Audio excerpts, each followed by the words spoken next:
Porque tarda o pleno avivamento. Você já leu esse livro? Se você não leu esse livro, você deveria ler. Cara, eu acredito de verdade que esse livro aqui, ele é fundamental na vida de todo pastor ou cristão, eu diria, né? O escritor é o Leonard Ravenhill. Ele fala nesse texto aqui, né, nesse livro, sobre avivamento. Só que assim, você começa a ler sobre o livro, né, e você começa a achar, nossa, esse cara vai me dar a fórmula assim para o avivamento e eu vou começar a orar. E aí o avivamento vai acontecer, né? E aí a ideia que você tem é esse. Só que ele vai dando ali várias coisas que estão acontecendo na vida da igreja, nas pessoas, e são essas coisas que estão retendo o avivamento de chegar, né? E ele começa, né, o capítulo 1 dizendo assim: com tudo que possuis, adquire a unção. Então primeiro ele já fala aqui sobre a diferença entre a instituição, igreja, por assim dizer, e os pregadores que estão ali formados e até pregam o evangelho, mas não tem poder de Deus, não tem unção de Deus. Então tudo que eles fazem para as pessoas é transmitir conhecimento, e isso não transforma ninguém, não muda ninguém. Ele diz que o que de fato transforma, muda, restaura as pessoas é unção, é poder. Então, com tudo que você possui, você precisa de verdade adquirir unção. E aí ele começa a falar sobre unção, o que é unção, o que não é unção, né? Então, ele começa a falar assim, olha, primeiramente vamos falar, o que é unção eu não sei, mas eu sei o que não é unção. Ele começa a dizer que você falar em determinada voz, isso não é unção, que você fazer um texto muito bem esquematizado teologicamente, isso não é unção, né? E ele começa a falar bastante sobre isso, e de fato isso é algo que falta muito na igreja hoje em dia, né? E tem até um texto legal que ele cita, né? Deixa eu ver se eu acho aqui. A igreja que é dirigida por homens em vez de ser comandada por Deus está condenada ao fracasso. O ministério que se fundamenta em ensinos de seminários e não está cheio do Espírito Santo não opera milagres. Então, basicamente o que você estuda no seminário não te dá unção, não te dá poder. O que você estuda na teologia não vai te dar poder, não vai te dar unção, vai te dar conhecimento. Mas então como que a gente adquire unção, cara? A unção, ela é adquirida, ela é conquistada por meio de um relacionamento profundo, íntimo, constante e vivo com Jesus.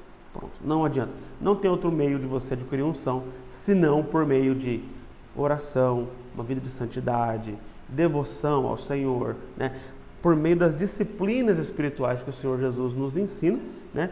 Para que por meio dessas disciplinas a gente encontre o Senhor, encontre Jesus. Tudo é para Jesus, é por Jesus, é com Jesus, né? Então, basicamente ele vem destruindo vários pensamentos religiosos a respeito do avivamento, a respeito de poder, a respeito de igreja, a respeito de oração, né?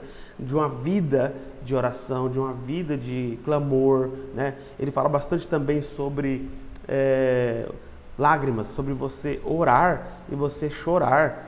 E, cara, esse livro ele tem falado muito assim no meu coração, né? Eu leio sempre um pouquinho dele, às vezes leio... Tem semana que eu leio todo dia, tem semana que eu leio 2, 3 vezes por dia, por semana, mas esse livro ele tem me confrontado muito. E se tem uma coisa que esse livro gerou em mim, foi descontentamento, de verdade. Conforme eu comecei a ler esse livro aqui, eu falei, cara, não dá para viver do jeito que a gente está. Eu vejo sinais, eu vejo maravilhas, vejo milagres, vejo o Senhor Jesus derramar sinais e maravilhas e poder e vinho novo em nosso meio, né? Mas eu sei que tem mais por aí, eu sei que tem mais do que isso do que eu estou vendo. Então, esse livro ele te coloca, ele é um risco para você. Se você está confortável e quer ficar desse jeito, não leia esse livro. Mas se você está com muita fome de Deus, muita fome de Jesus, e você precisa de mais de Jesus, você quer mais de Jesus, esse livro aqui é para você. Ele vai te trazer muito desconforto, ele vai mexer em você, ele vai confrontar a sua estrutura de oração, sua estrutura de pensamento, a religiosidade, resquícios de religiosidade que talvez ainda tenha no seu coração, na sua mente. Então, cara, é um livro muito, muito, muito bom. Super indico. E eu ainda não terminei, como você pode ver, né? Mas, porque conforme eu leio, eu gosto de fazer alguns resumos, né? Como eu faço aqui. Então, a cada capítulo eu vou fazendo resumos. Não sei se você consegue ver daí, né? Mas eu vou fazendo resumo do livro e de coisas que foram interessantes para mim, né? Porque isso me ajuda a absorver melhor o conteúdo e também futuramente, quando eu quiser relembrar alguma coisa do livro, sem ter que ler novamente, eu vou direto nesses pontos. Então, isso me ajuda bastante. E você, já leu esse livro aqui? E o que esse livro afetou você? O que ele mudou a sua vida? E se você não leu esse livro, gostaria de lê-lo? Então, cara, pede esse livro aí, leia ele porque ele é poderoso. Mas, claro, esse livro não vai substituir a oração, a unção. Você precisa ler e praticar o que esse homem de Deus, Leonard Ravenhill, está ensinando para você, tá bom? Então, muito obrigado por estar aqui. Curte, comenta, compartilha, ajuda a gente aí a propagar mais, né, o nosso conteúdo e levar o evangelho para outras pessoas e indicações de bons livros e bons conteúdos, tá bom? Vejo você. Tchau, tchau.